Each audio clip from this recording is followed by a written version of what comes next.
വിഖ്യാത സാഹിത്യകാരൻ എം.ടി. വാസുദേവൻ നായർക്ക് മരണാനന്തര ബഹുമതിയായി പത്മവിഭൂഷൺ. മുൻ ഹോക്കി താരം പി.ആർ. ശ്രീജേഷ്, ഹൃദയ ശസ്ത്രക്രിയാ വിദഗ്ധൻ ഡോക്ടർ ജോസ് ചാക്കോ പെരിയപ്പുറം, നടി ശോഭന തുടങ്ങിയവർക്ക് പത്മഭൂഷൺ ലഭിച്ചു. മരണാനന്തര ബഹുമതിയായാണ് വിഖ്യാത സാഹിത്യകാരൻ എം.ടി. വാസുദേവൻ നായർക്ക് പത്മവിഭൂഷൺ പ്രഖ്യാപിച്ചത്.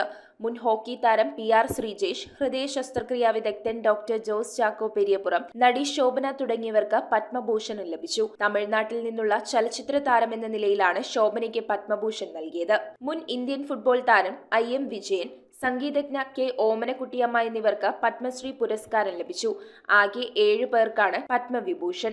19 പേർക്ക് പത്മഭൂഷണും 113 പേർക്ക് പത്മശ്രീയുമുണ്ട്. സുസുക്കി സ്ഥാപകൻ ഒസാമു സുസുക്കിക്കും മരണാനന്തര ബഹുമതിയായി പത്മവിഭൂഷൺ പ്രഖ്യാപിച്ചിട്ടുണ്ട്.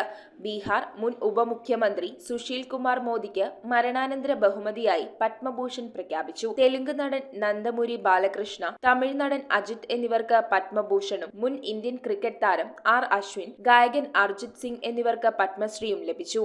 വാദ്യ സംഗീതജ്ഞൻ വേലു ആശാൻ, പാരാ അത്ലറ്റ് ഹർവീന്ദർ സിംഗ്, നാടോടി ഗായിക ബാട്ടുൽ ബീഗം, സ്വാതന്ത്ര്യ സമരസേനാനി ലിബിയ ലോബോ സർദേശായി എന്നിവർക്കും പത്മശ്രീ പ്രഖ്യാപിച്ചിട്ടുണ്ട്.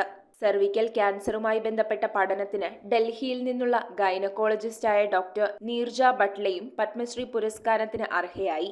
News desk metro 7. ഇറമ്പത്ത് ഗ്രൂപ്പിന്റെ ഇറ ഫർണിച്ചറിന്റെ എക്സ്ക്ലൂസീവ് ഷോറൂം 20,000 സ്ക്വയർ ഫീറ്റിൽ കോട്ടപ്പടിയിൽ. സ്കിൽഡ് ഡിസൈനേഴ്സ് ആൻഡ് എഞ്ചിനീയേഴ്സ് രൂപകൽപ്പന ചെയ്ത traditional and architecture design furniture. നിങ്ങളുടെ സ്വപ്ന ഭവനം ഒരു സ്റ്റേറ്റ് ഓഫ് ആർട്ടാക്കുവാൻ എന്നും നിങ്ങളോടൊപ്പം ഇറമ്പത്ത് ഇറ ഫർണിച്ചർ, കോട്ടപ്പടി, കോതമംഗലം.